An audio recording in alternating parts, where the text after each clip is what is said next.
welcome back to my vlog and happy Easter Monday. I have the day off. Yes, I am very tired. I pretty much spent most of the day just resting and doing nothing, even though I really need to work on getting all of my tax documents together to drop off at the accountant. But I keep telling myself, it's okay. You have all day. You have into the night. There is no rhyme or reason. I don't know. Sometimes we have this invisible, we have these invisible rules. I don't know where they come from. And like, you have to get this stuff done at a certain time. And like, you can't work on it after a certain, like, I'm a night person. I should be giving myself permission to work on stuff at 6 p.m. or 7 p.m. or right now, since I'm not sleeping, 3 a.m. So I'm giving myself permission to wait and work on it in a few hours when I'm more awake, not falling asleep into my coffee. So anyway, I am still on my journey. Because this wasn't a Lent thing, even though it started during Lent. My Year of the Fire Horse vlog is for the whole year. So it's not done just because Easter is done. And I'm going to continue to do this. My goal is still to do it once a week, although I am not hitting those goals. But considering that the world is on fire, I think I've done very well. I don't know what is this episode 5, maybe 6 so far. So I think I'm doing okay. And this time I want to talk about the myth of the call or the calling. And if you don't really come from an evangelical background or Christian background, then this idea of having a call on your life, maybe that's foreign to you. Although, I think it's seeped into the culture. We talk about purpose, having a purpose for your life, which I don't think is bad to have a purpose for your life, and just be walking through life aimlessly. But, I've heard other people who are spiritual but not religious talk about how they, they were born for this. This is what they were born for. This is the reason that they're here on this earth, that kind of a thing. But in the evangelical world, especially in my previous denomination, we were really big on what is God calling you to do, and especially for being ordained. So if you're new and this is your first time here, I'm an ex-evangelical pastor. I was a pastor for 20 years, and I left for a myriad of reasons, but the last straw was sexual assault that was being covered up. So now I'm deconstructing and finding my way again through this world. And this year, the Year of the Fire Horse, just kind of trying to figure out, what does spirituality look like in my life in this new season? And so in my previous life or whatever, previous timeline, I guess, when I was a pastor, it was a really big deal to be able to, you had to be able to articulate this call on your life for ministry in order to get ordained. And then for me, because I was an elder in that particular denomination, you also had to be able to articulate a call to preach. And so it was a big deal, and you had to have, you really needed to have a story.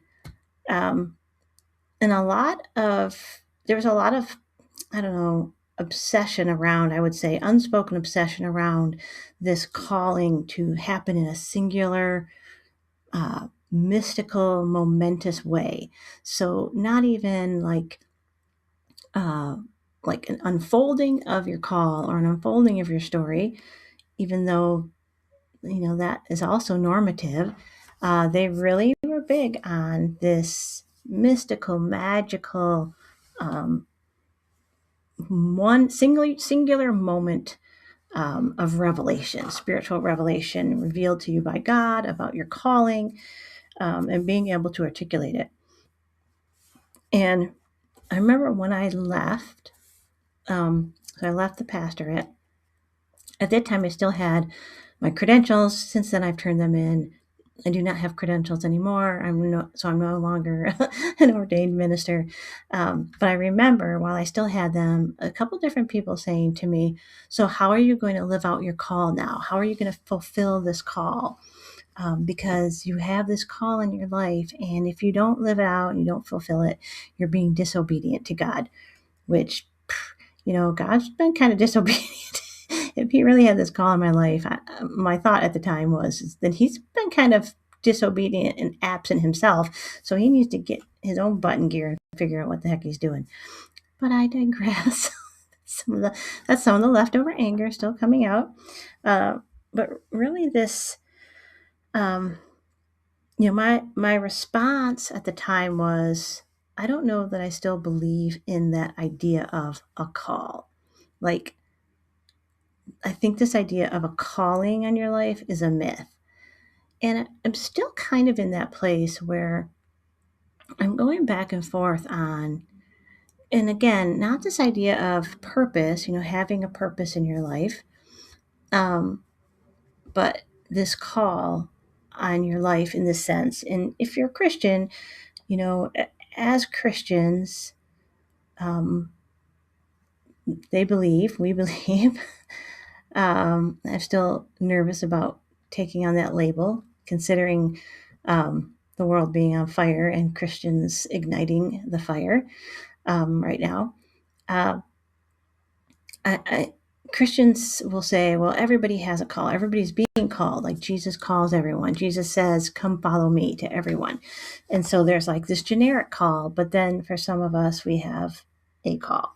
Although if you're one of those Rick Warren people, you may remember many years ago when he came out with his book, which now the name escapes me. It should be permanently embedded in my brain. But then again, I have tried to block some of that stuff out.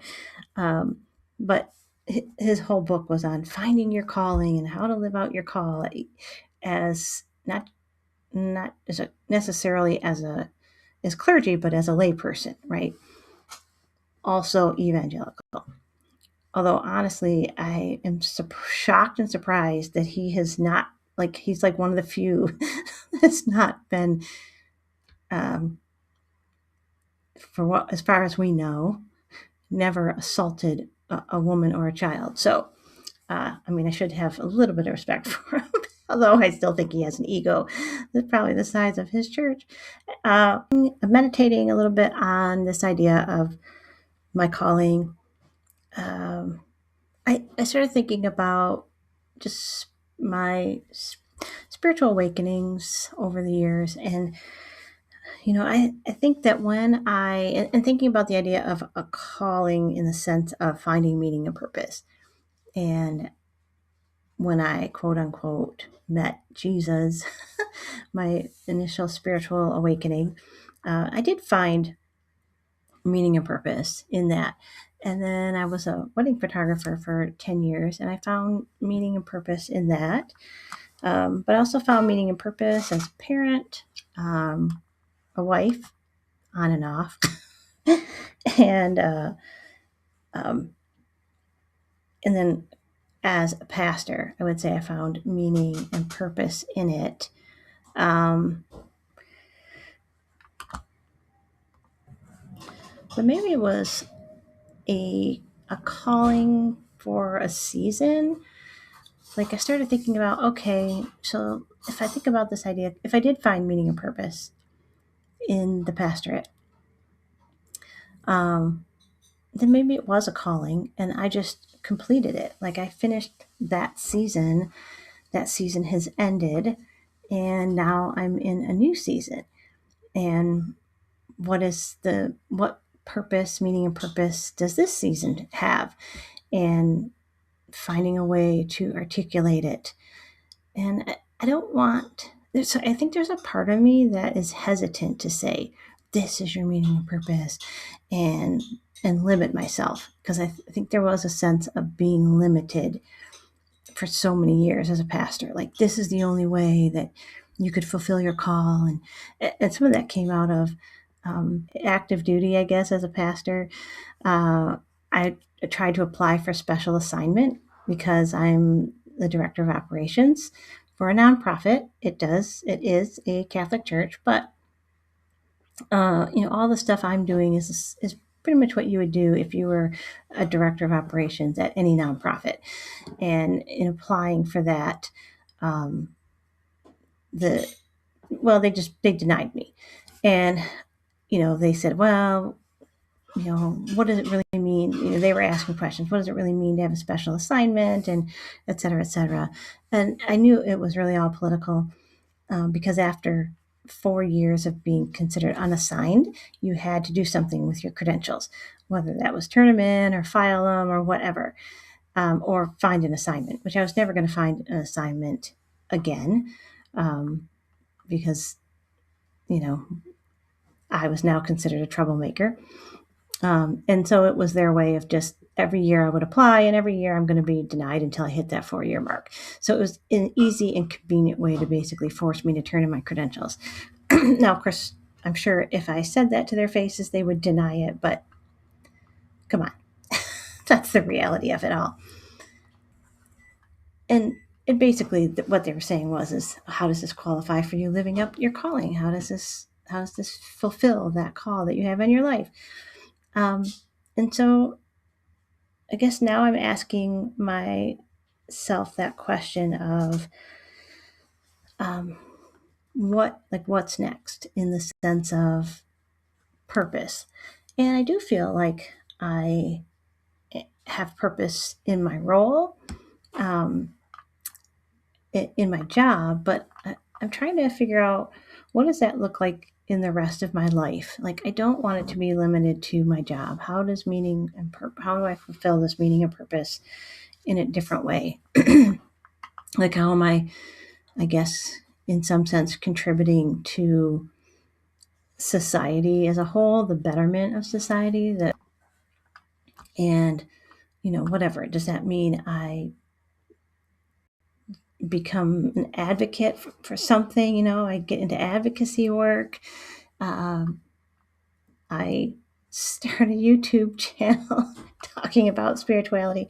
I don't know what that means or what that looks like, but I don't know that it has to be limited to my job, and I don't even know that my job necessarily has to be the way that I find meaning and purpose. I mean, it's nice, right? It's nice to have a job where that's meaningful, right? But it doesn't have to be. Like the meaning could be just that I get paid to and be able to live a life, right? To afford to pay my bills and eat food and have days off and spend time with my family. And these last few years are really about learning to heal, learning to play, learning to live my life again, learning to spend time with my family. And I think I'm coming to a place now where I am saying, there's something more that I want. There's something more I want to do. There's something more I want to contribute.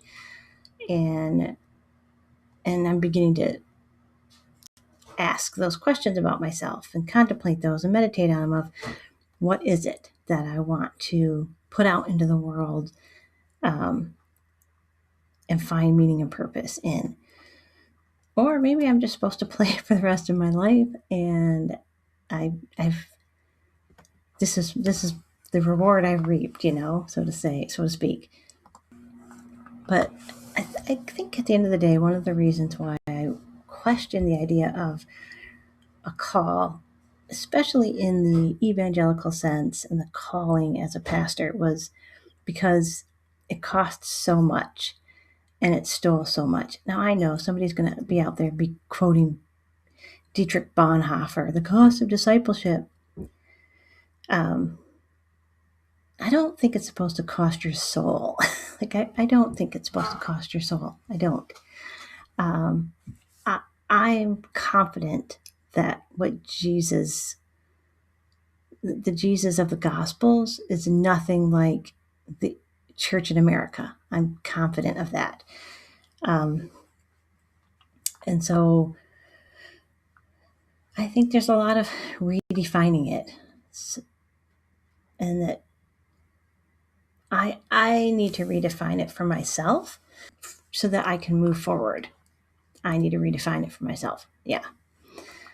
Anyway, that's all I have to say.